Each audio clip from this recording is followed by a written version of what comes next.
The hook. Don't skip this. Before you click away, let me tell you something chilling. Over 150 people have died searching for a gold mine that may not even exist. Their bodies were found in the Arizona desert. Some shot in the back, some fallen from cliffs, others simply vanished without a trace. The last words of the man who supposedly knew where it was? He took the secret to his grave in 1891, leaving behind clues so cryptic that they've driven men insane trying to solve them. But here's what will keep you listening. What if it's real? Because here's the thing nobody tells you. Jacob Waltz, the Dutchman at the center of this mystery, regularly walked into Phoenix with chunks of gold so pure, so rich, that experienced miners couldn't believe their eyes. This wasn't fool's gold or wishful thinking. Multiple witnesses documented it. Merchants recorded the transactions. The gold was real. So, where did it come from? 8 canvas sacks filled with gold, or are supposedly still hidden in a cave somewhere in the Superstition Mountains. That's not counting the mine itself. Walls reportedly glittering with gold that can be picked out by hand. We're talking about wealth that would make you richer than most lottery winners. And unlike a lottery, this treasure has actual geographical coordinates. Some will find it. The question is, will it be before or after you hear the story? Stay with me, because by the end of this, you'll understand why rational people have thrown away everything. Their marriages, their sanity, their lives, chasing this dream. You'll hear about the Deathbed Confession that started it all, the Apache curse that supposedly protects the gold, and the modern treasure hunters who are still searching right now, today, as you listen to this. And I'm going to tell you something Barry Storm discovered that's never been widely reported. Something that might actually solve this 130-year-old mystery. Introduction. Welcome to the true story of Lust for Gold by Barry Storm. This isn't just America's greatest treasure legend. This is a documented account of how gold fever transforms human beings into something unrecognizable. This is about the Superstition Mountains of Arizona, a place where the desert doesn't just kill you, it erases you from existence. Barry Storm didn't write this book from a library. He lived it for years. He climbed those deadly peaks, nearly died multiple times, and came face to face with other treasure hunters who have killed him for what he knew. This book is his testament, and it's built on one undeniable fact. Jacob Waltz had gold, lots of it, and nobody knows where he got it. Chapter 1. The Birth of a Legend. The lost Dutchman mine story begins in the 1840s, though its roots stretch even deeper into Apache history. The name itself contains an irony. The Dutchman was actually German. Jacob Waltz, the legendary figure at the heart of this tale, was a German immigrant whose nationality became confused in the American Southwest. Americans called Germans Deutsch, which evolved into Dutch, and thus the mine became forever known as the Lost Dutchman. Jacob Waltz arrived in Arizona during the territorial days, when the region was still wild, dangerous, and largely controlled by Apache warriors who fiercely protected their sacred mountains. These weren't ordinary mountains. The superstitions held spiritual significance to the Apache, and they killed trespassers without hesitation. But Waltz, according to legend, befriended the Apache or perhaps made a deal that granted him safe passage. Some versions suggest he saved an Apache's life. Others claim he married into the tribe. Whatever the truth, Waltz allegedly discovered or was shown a remarkably rich gold deposit somewhere in those forbidding peaks. For years, Waltz would disappear into superstitions and return to Phoenix with high-grade gold ore. He lived modestly, never displaying wealth, but he always had gold when he needed it. Fellow miners noticed. Questions arose. Where was he getting this gold? The ore was so pure, so rich, it couldn't have come from any known mine. Waltz kept his secret jealously. He killed to protect it, or so the stories say. Partners who accompanied him into mountains often didn't return. Those who did return alive spoke of a mine so rich that gold could be picked from the walls like fruit from trees. But they could never find it again. The desert, the mountains, and Waltz's cunning ensured the secret remained hidden. Chapter 2. The Dutchman's Deathbed. The legend truly exploded in 1891 when Jacob Waltz lay dying in Phoenix. He was an old man now, weathered by decades in the brutal Arizona desert. Floods had destroyed his home, and he was being cared for by Julia Thomas, a woman who had shown him kindness. On his deathbed, Waltz finally spoke. Delirious with fever, he described the location of his mine to Julia Thomas. His directions were specific, yet cryptic, as if the desert itself had taught him to speak in riddles. He mentioned landmarks, a needle-shaped rock formation, a cave, specific peaks visible from certain angles. He spoke of the mine being high up, requiring a difficult climb. He mentioned a tunnel, walls glittering with gold, and most intriguingly, he said there were 8 sacks of gold hidden near the mine, placed there for safekeeping. Julia Thomas memorized every word. After Waltz died, she organized several expeditions into the Superstitions. She was convinced she could find the mine. She followed the clues, searched the canyons, climbed the peaks. But the desert revealed nothing. The landmarks Waltz described could have been anywhere in those vast, confusing mountains where every canyon looks like the last, where rock formations play tricks on the eyes, and where the sun transforms the landscape hour by hour. Julia Thomas never found the mine. She died disappointed, but she had done something perhaps more valuable. She had spread the legend. Waltz's Deathbed Confession became public knowledge, and soon hundreds, then thousands, would follow in her footsteps. Chapter 3. Barry Storm enters a story. This is where our author, Barry Storm, enters a narrative. Storm wasn't born to wealth or privilege. He was an ordinary man who became fascinated, then obsessed, with the lost Dutchman legend. Unlike many treasure hunters who dabbled briefly before giving up, Storm dedicated years of his life to this quest. Storm approached the mystery differently than most. He wasn't just going to wander the mountains hoping to stumble upon gold. He became a researcher, an investigator, and eventually a chronicler. He interviewed old-timers who had known Waltz or heard first-hand accounts. He studied maps, geological surveys, and mining records. He learned the terrain intimately, understanding how the superstitions could hide secrets in plain sight. But Storm also went into the field. He hiked the brutal trails, climbed the dangerous cliffs, and endured the desert's extremes. Scorching summers where temperatures exceed 115 degrees, and winters where freezing nights follow warm days. He learned that the superstitions earned their name. They're treacherous, disorienting, and deadly to the unprepared. In Lust for Gold, Storm describes his expeditions with vivid detail.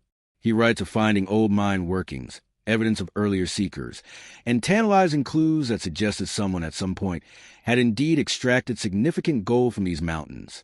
He found Spanish artifacts, suggesting the mine's history predated Waltz by centuries. Chapter 4. The Spanish Connection.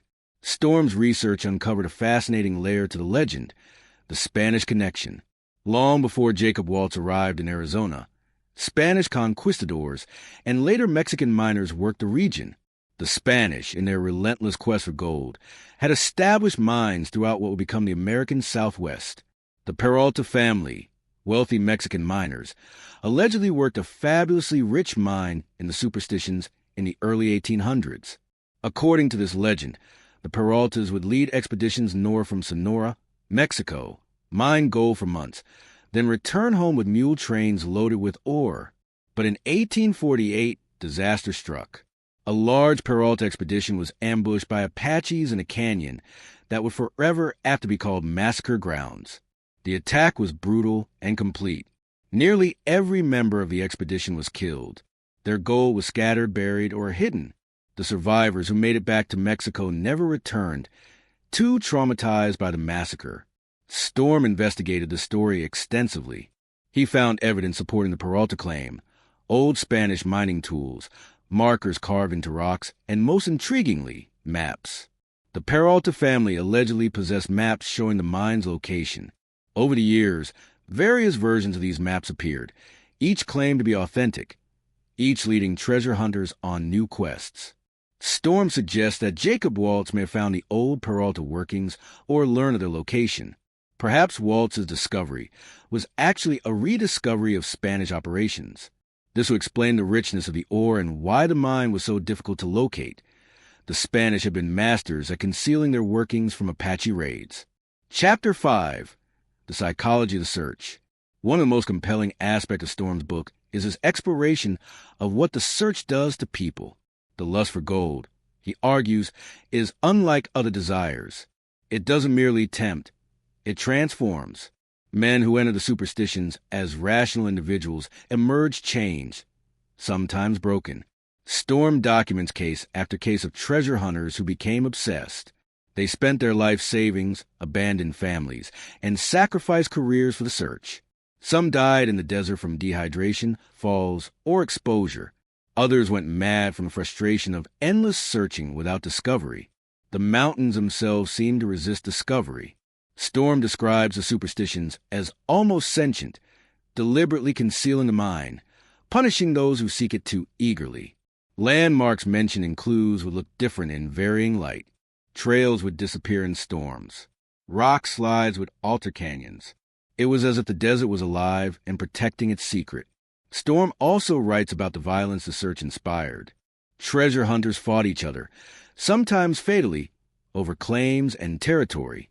Partners turned on each other when desperation set in.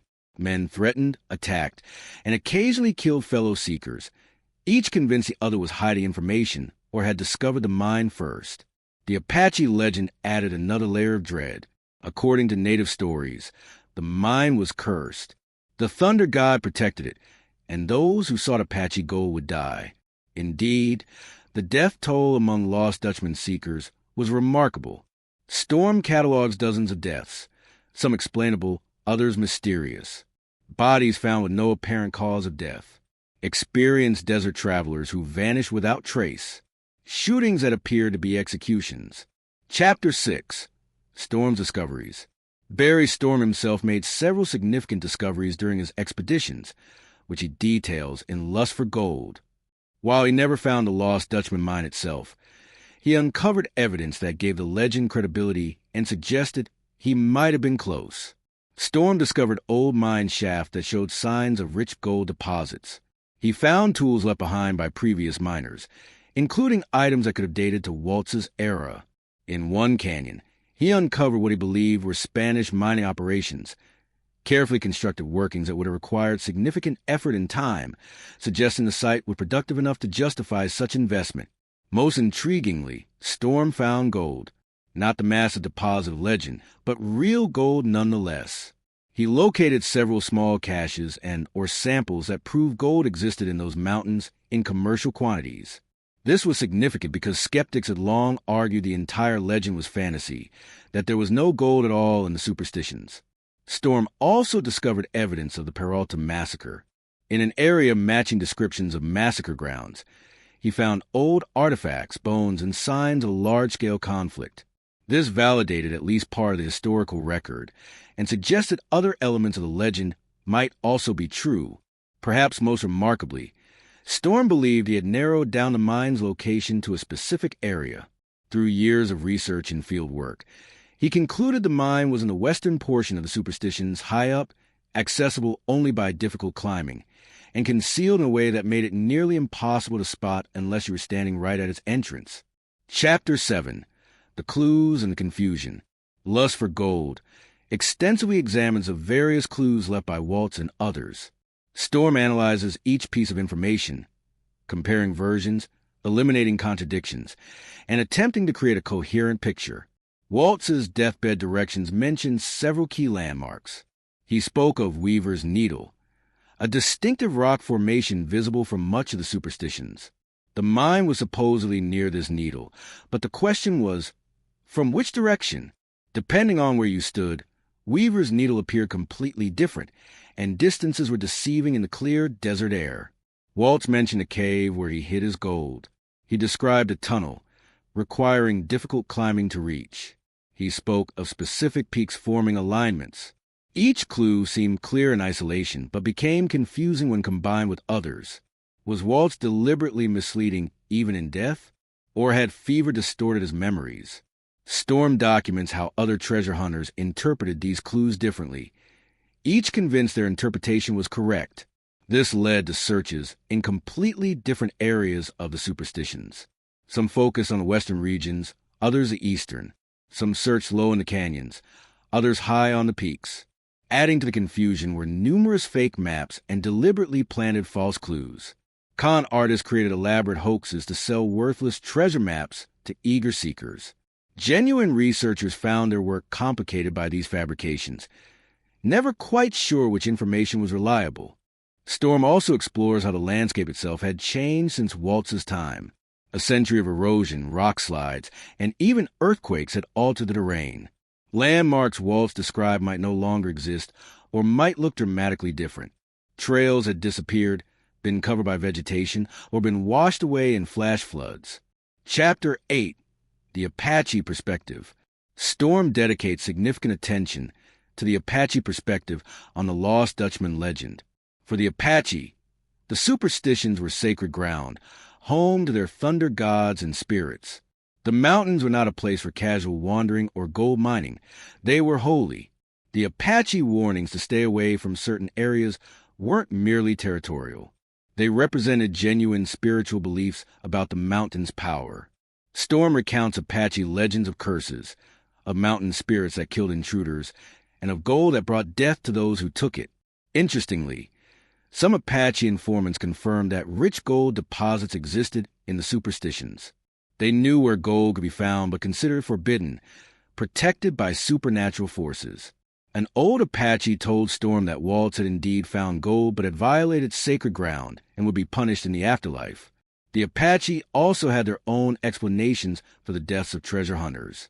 These weren't always supernatural. Sometimes Apache warriors simply killed trespassers, protecting their territories they had for centuries. Other deaths the Apache attributed to the land itself, the mountains testing intruders and finding them wanting. Storm came to respect the Apache perspective deeply. He understood that Western notions of treasure hunting and wealth accumulation were foreign to Apache values. For them, the mountain's spiritual significance far outweighed any material wealth they contained. Chapter 9. The Modern Treasure Hunters. As Storm's book progresses into the 20th century, the nature of the search evolved. Early seekers had been rugged individuals with pack mules and basic supplies. Modern treasure hunters arrived with metal detectors, aerial photography, and eventually ground-penetrating radar.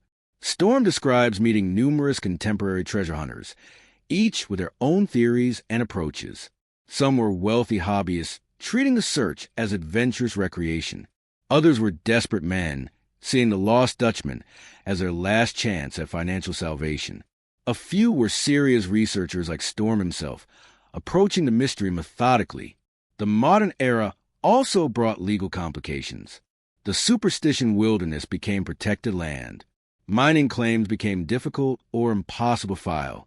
Removing artifacts or gold from certain areas became illegal. The simple lawlessness of Waltz's era, where a man could stake a claim and work it without bureaucracy, had disappeared. Tourism complicated matters further. The Lost Dutchman legend became commercially valuable. Towns near the superstitions promoted the mystery to attract visitors. Gift shops sold maps and treasure hunting supplies. Guided tours promised to take tourists into Lost Dutchman country. The legend had become an industry. Storm viewed these developments with mixed feelings. Increased interest brought more resources and information to the search, but it also brought crowds, commercialization, and people who treated the quest as entertainment rather than serious pursuit. Chapter 10. The Human Cost. One of the most sobering sections of Lust for Gold catalogs the human cost of the Lost Dutchman obsession. Storm compiled a grim list of deaths, disappearances, and destroyed lives connected to the search. The death toll was staggering.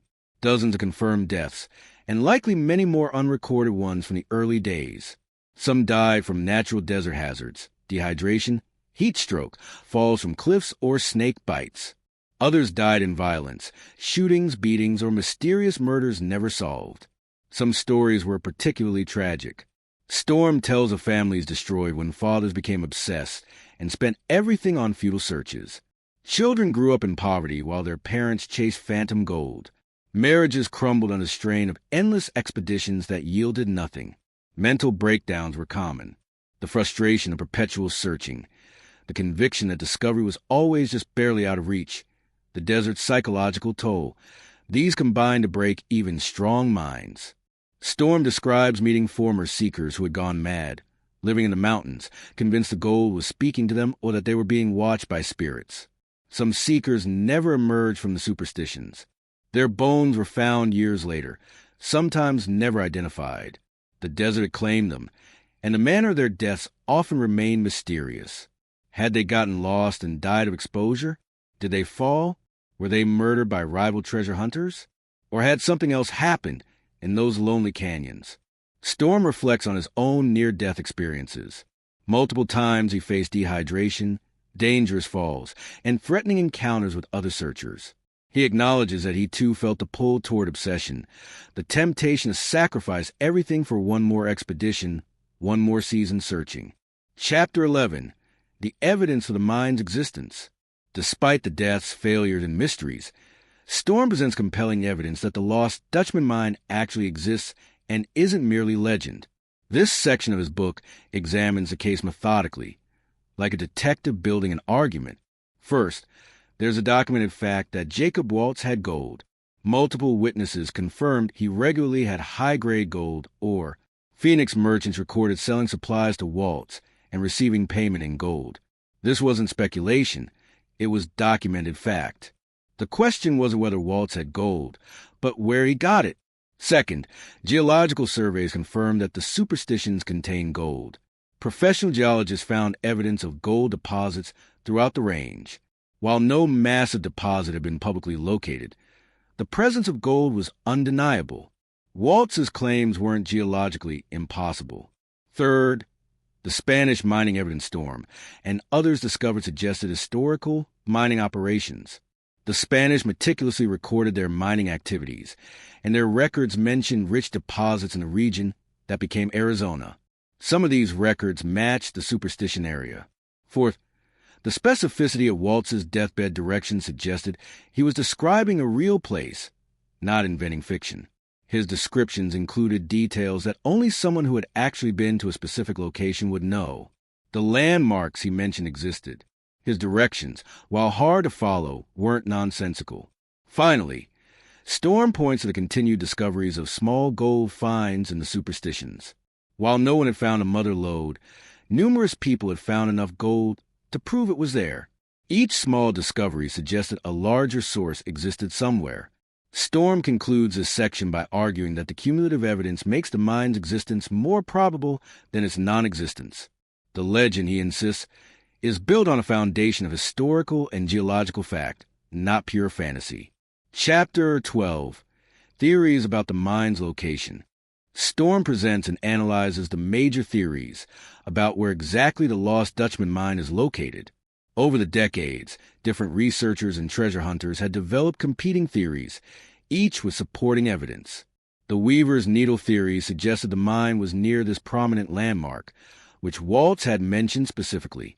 Searchers combed the area around the needle extensively, finding some evidence of old workings but not the main deposit. The Western Superstitions theory, which Storm himself favored, placed the mine in the western portion of the range. This area was less searched, more rugged, and matched certain aspects of Waltz's descriptions.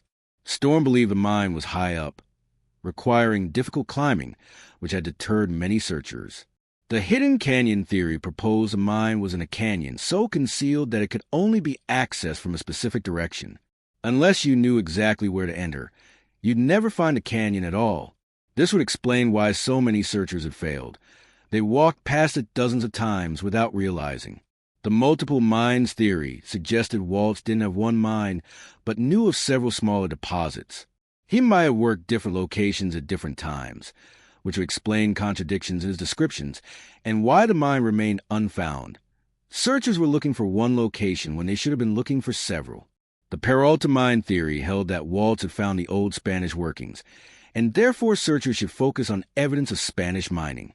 This meant looking for Spanish markers, old trails, and areas matching Peralta family records. Storm evaluates each theory's strengths and weaknesses. He notes that some theories could be combined. Perhaps Waltz found an old Peralta working in a hidden canyon in the Western Superstitions. The truth might be a synthesis of multiple theories rather than any single explanation. Conclusion: the enduring mystery. As Lust for Gold draws to its conclusion, Barry Storm reflects on what the lost Dutchman legend means beyond the simple question of a mine's location. He ponders why this particular legend has such enduring power over human imagination. The lost Dutchman, Storm suggests, represents something universal in human nature, the conviction that enormous wealth is waiting somewhere, needing only to be found. It's the ultimate fantasy of instantaneous transformation, of discovering that which changes everything. The mine embodies hope that life's struggles can be resolved through one great discovery. Storm also reflects on what his years of searching taught him. He gained intimate knowledge of the superstitions, formed deep friendships with fellow seekers, and pushed himself to physical and mental limits. Whether or not he found the mine, the search itself had value. He had lived adventurously, pursued a great mystery, and created a life of meaning and purpose. The book ends with Storm neither claiming to found the mine nor admitting defeat. The search, he implies, continues. Every season brings new theories, new technologies, and new seekers. The lost Dutchman mine remains where Waltz left it, somewhere in the superstitions, waiting. Lust for gold thus becomes more than a treasure-hunting book. It's a meditation on human ambition, the psychology of obsession, the power of legends, and the eternal human tendency to believe that fortune awaits just beyond the horizon. Whether the mine exists or not, the legend certainly does, and that legend continues to draw dreamers into the desert. The final question. So here we are, at the end of Barry Storm's incredible journey through lust for gold. But before you go, I need to ask you something that's been haunting me while researching this story. What if the mine has already been found? Think about it. What if someone discovered the lost Dutchman mine years ago, quietly extracted the gold, and said nothing? They'd be insane to announce it, right?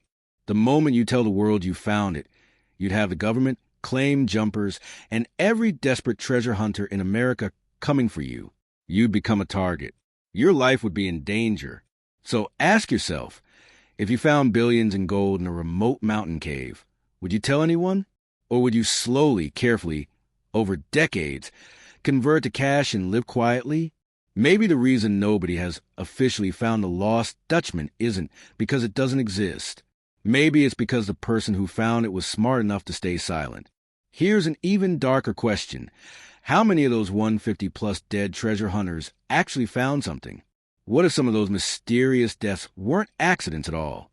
What if they were silenced by someone who got there first and is still protecting their secret? The Superstition Mountains keep their secrets.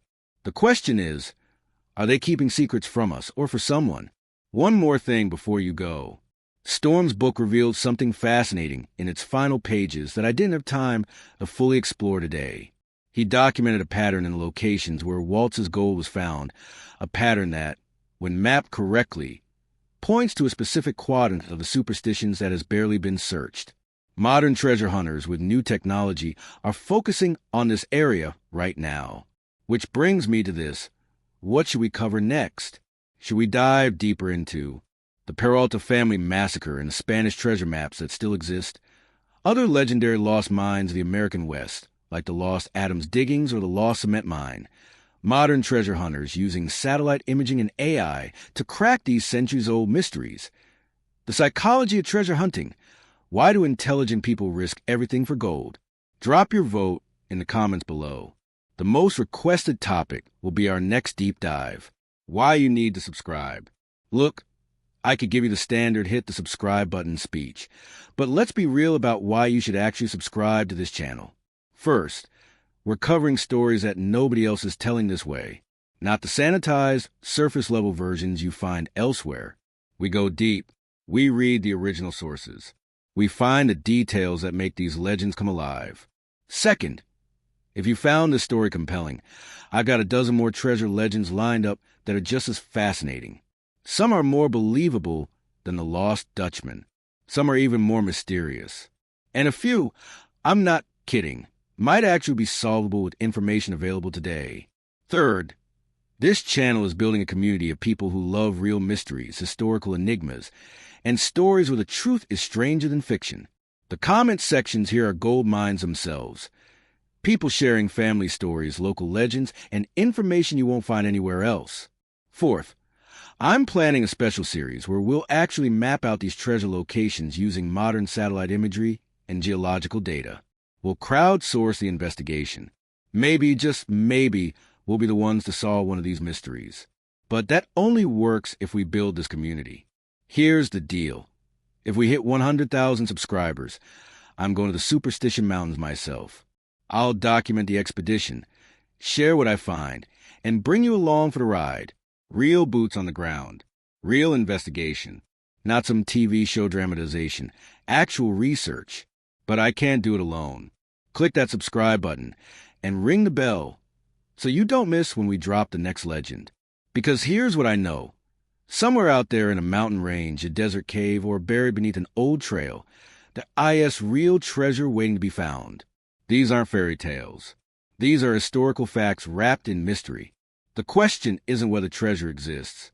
The question is, will you be part of the community that helps solve these mysteries? Final thought. Jacob Waltz died in 1891, clutching his secret. Barry Storm spent decades searching and never found the mine. Over 150 people have died trying. But technology changes everything. What was impossible to find in 1891, or even in 1990, when Storm wrote, might be discoverable today. Ground-penetrating radar, satellite multispectral imaging, AI pattern recognition, drone surveying. We have tools that could crack this case wide open. The lost Dutchman mine is still out there. The Superstition Mountains haven't moved. The gold hasn't evaporated. It's waiting. And one day, maybe soon, someone will walk into those mountains and walk out with proof that will rewrite history. Will you be here when that happens? Subscribe. Comment your thoughts on this legend. And I'll see you in the next mystery. The desert keeps its secrets, but not forever. The end.